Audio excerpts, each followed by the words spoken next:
Hello everyone, সেই একটা নতুন রেসিপি বানিয়েছিলাম চিংড়ি ভুনা। চলো তোমাদের সাথে দেখানো যায় কীভাবে বানিয়েছি। প্রথমে চিংড়ি মাছগুলোকে ভালো করে ধুয়ে নিয়েছি, দিয়ে তার মধ্যে সরষের তেল, লবণ, হলুদ আর লঙ্কার গুঁড়ো দিয়ে দিলাম। গ্যাসটা জ্বালিয়ে গরম করতে দিলাম, দিয়ে তার মধ্যে আমি চিংড়ি মাছগুলোকে ভালো করে মাখিয়ে নিচ্ছি মশলাগুলোর সাথে। দিয়ে কড়াইটাই গরম হয়ে গেছে, তারপর আমি তেল দিয়ে দিচ্ছি।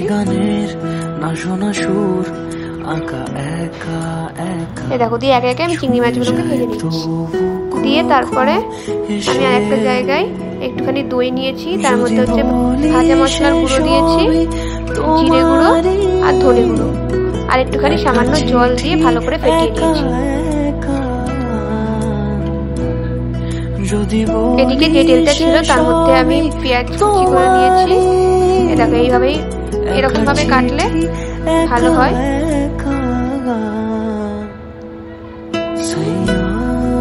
তার মধ্যে দিলাম আদা রসুন পেস্ট আর লঙ্কা পেস্ট, দিয়ে ভালো করে মিশিয়ে নিচ্ছি।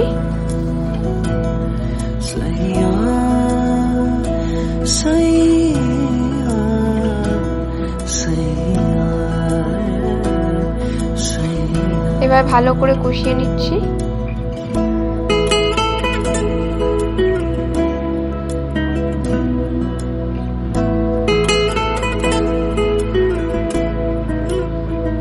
দিয়ে একটুখানি জল দিয়ে দিলাম, আর দিলাম একটু লঙ্কার গুঁড়ো। রংটা একটু ভালো হয়। তারপর যে পেস্টটা করেছিলাম দইয়ের, সেই পেস্টটা দিয়ে দিলাম, একটুখানি একটা দুয়া জল দিয়ে দিলাম।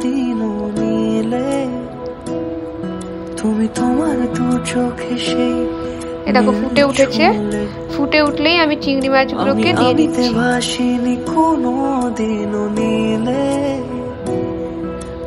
কালারটা কি সুন্দর এসেছে। তো আমার চিংড়ি ভুনা এখানেই কমপ্লিট। তো আমি গ্যাসটা বন্ধ করে সার্ভ করলাম। তোমরা এইভাবে সহজভাবে বানিয়ে নিতে পারো বাড়িতে। তো আজকে এখানেই শেষ করছি। আবার নতুন একটা রেসিপি নিয়ে, ততক্ষণ টাটা, বাই বাই।